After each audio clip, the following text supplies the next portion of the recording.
At 75, I feel like I have just two choices. Either I'm done or I'm just getting started. And I've realized something. I don't think we're afraid of aging.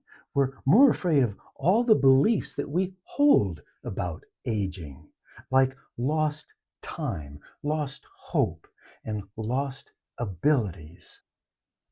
And I've had all of those fears. But now, well, I don't believe most of them.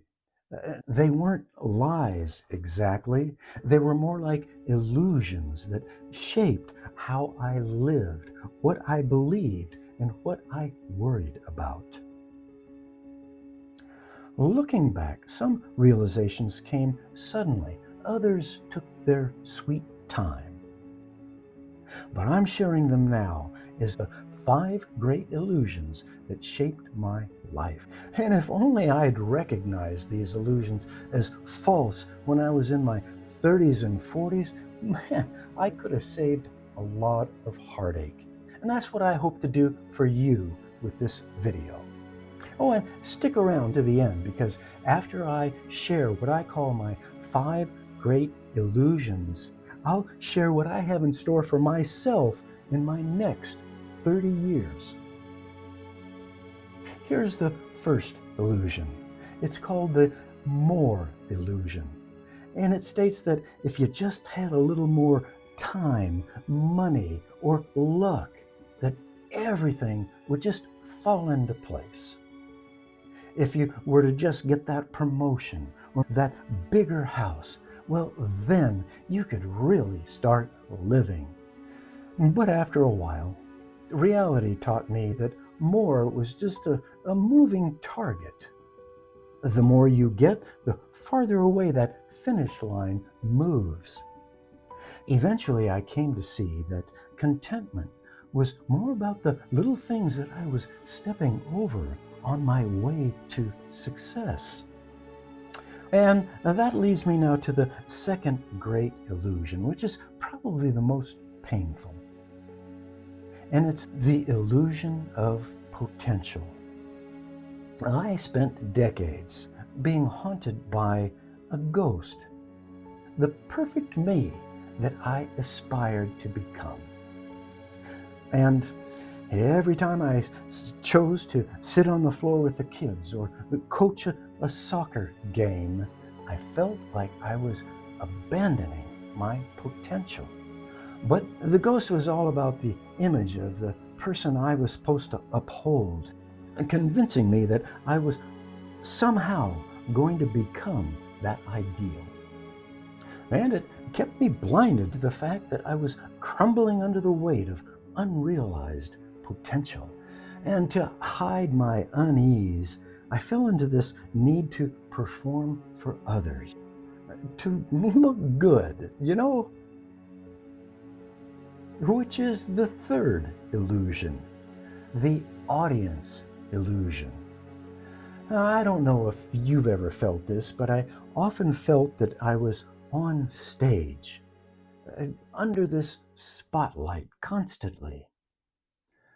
That everyone was watching, judging, keeping score. I felt like I had to perform to be respected.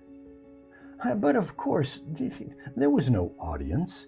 Everyone was too busy with their own lives to care about mine. And yet, somehow, the opinions of others mattered. But once you break free from that spotlight, it's peaceful. It turns out that when you stop performing for the crowd, you can simply enjoy the show. And I thought that was pretty cool. But there was yet another illusion that I had to deal with. And it's the fourth illusion, the control illusion. But here's the thing. I chose the family a lot. But when I chose to focus on work, I'd put a white knuckle grip on the steering wheel, even trying to force things to go my way. I tried to control every outcome, despite all the curveballs that life invariably was throwing at me. It was exhausting. It was scary at times. Sometimes I felt like I was losing it. Finally, I guess it was experience that taught me that control is a myth. It's all about the choices that we make. I used to think I was the powerboat just crashing through the waves. But now I realize that I'm the sailor. I don't control the wind, but I do set my sails.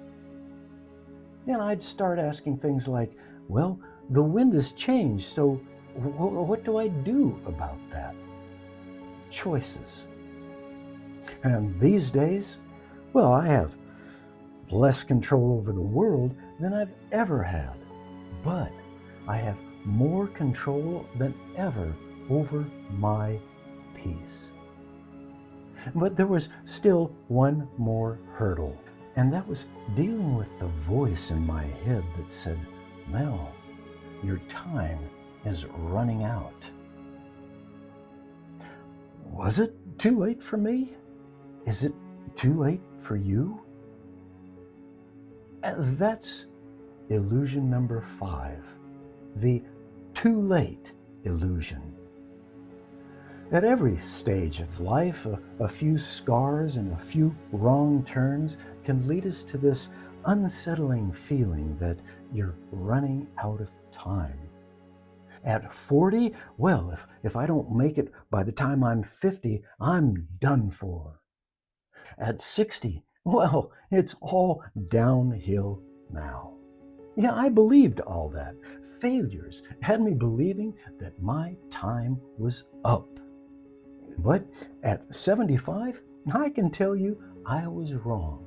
I was wrong about all those things. Yeah, I'm more curious now than I was at 30. And I'm finding more joy in the small moments than I ever did chasing those big achievements. I'm still learning. I'm still creating. The illusion that we have an expiration date, that's bullcrap. If you're 35 and you think you're left behind, if you're 55 and you feel like you're done, or in your 70s thinking you're invisible, trust me, you're not too late, period. At 75, I'm far from the end of my road. I'm just getting revved up. Which brings me back to what I promised you at the beginning about my next 30 years. So I guess I could flip through the empty pages as if it were the end of my story. Or I could write a new book. My next 30 years aren't about building some monument. They're about reaching more depth. They're about making these videos. They're about talking to owls in tree hollows and being 100% present for those I love and for you as well. Now, I'm not stepping aside. I'm stepping in. Thanks for giving me these 10 minutes. And if it touched you or meant something to you, let me know in the comments. I'll be there with you. Thank you.